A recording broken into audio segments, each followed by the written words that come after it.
Our Daily Bread, April 5, 2024 by Dave Brannon, that entitled God's Presence. So for today's scripture is Ecclesiastes o Mangangaral 3, Kapitulo 1 hanggang 11. Sabi dito, ang lahat sa mundong ito ay may kanya-kanyang panahon, may kanya-kanyang oras. Ang panahon ng pagsilang at panahon ng pagkamatay, ang panahon ng pagtatanim at panahon ng pagbunot ng tanim, ang panahon ng pagpatay at panahon ng pagpapagaling, ang panahon ng paggiba at panahon ng pagtatayo, ang panahon ng pagluha at panahon ng pagtawa, ang panahon ng pagluluksa at panahon ng pagdiriwang, ang panahon ng pagkakalat ng mga bato at panahon ng pagtitipon ng mga ito, ang panahon ng pagyayakap at panahon ng paglalayo, ang panahon ng paghahanap at panahon ng pagkawala niyon, ang panahon ng pag-iingat sa isang bagay at panahon ng pagtatapon, ang panahon ng pagpunit at panahon ng ang panahon ng pagtahimik at panahon ng pagsasalita, ang panahon ng pagmamahal at panahon ng pagkapuot, ang panahon ng digmaan at panahon ng kapayapaan. Ano ang mapapala ng tao sa kanyang pinagpaguran? Alam ko na ang itinakda ng Diyos sa tao. Iniangkop niya ang lahat ng bagay sa tamang kapanahunan. Ang tao'y binigyan niya ng pagnanasang alamin ng bukas, ngunit hindi binigyan ng pagkaunawa sa ginawa ng Diyos mula sa pasimula hanggang sa wakas. Papuri ay sa Diyos sa pagkakabasa sa kanyang dakilang mga salita. Then the statement started like this. Monique was struggling. She had friends who were believers in Jesus, and she respected how they handled life struggles. She was even a bit jealous of them. But Monique didn't think she could live the way they did.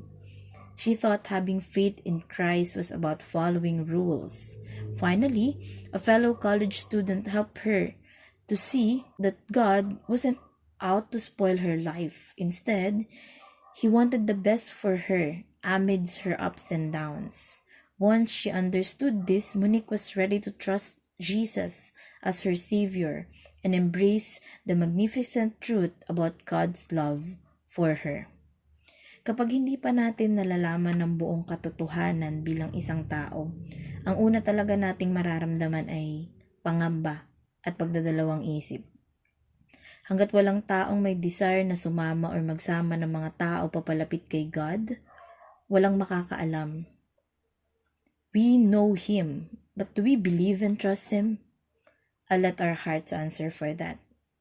Ngunit tingnan nyo, dahil maraming tamang tao na nakapaligid kay Monique, nakikita niya kung ano ang buhay ng mga taong nananampalataya kay God. It is never a burden to be a part of a ministry or a worker of the Lord. It is our way to express our love to Him. It should always be driven by desire and conviction, and also love. So then to continue, sabi doon, King Solomon could have given Monique similar advice. He acknowledged that this world does have its sorrows. Indeed, there's a time for everything. A time to mourn and a time to dance, but there's more. God has also set eternity in the human heart, an eternity meant to be lived in His presence. Ang mabuhay sa mundo ay hindi isang biro o laro.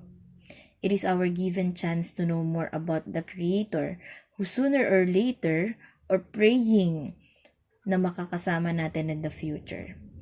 It may not be seen by the people at the exact time and situation they wanna see it. Ang time ng ating Panginoon ay laging perfect.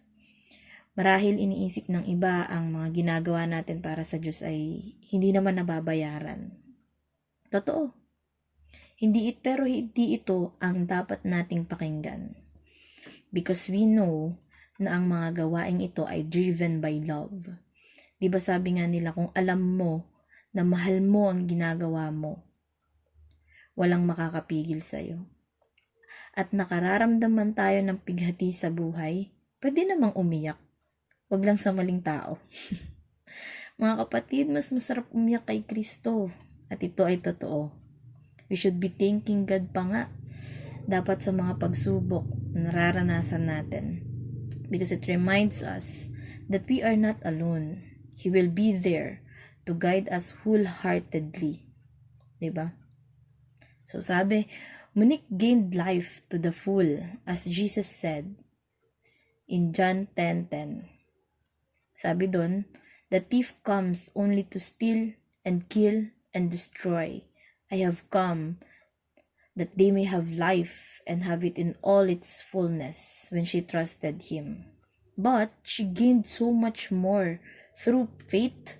The eternity in her heart became the promise of a future when life struggles will be forgotten and God's glorious presence will be an eternal reality.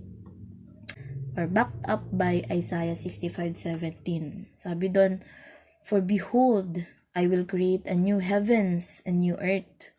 The former things will not be remembered, nor will they come to mind. We can enjoy life while fulfilling the will of the Lord. This is our rest in this exhausting kind of living. Ang pagsubok, hindi yan mauubos.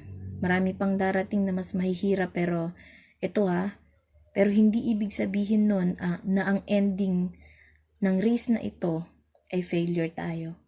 Tandaan na pwede namang hindi mo dalin lahat. Ipagkatiwala mo sa Ama, ipagkatiwala mo kay God, and you will never have to worry about the future. Basta sipagan mo lang, magtiwala ka lang, may katagumpayan sa bawat pagpapagal. God bless everyone.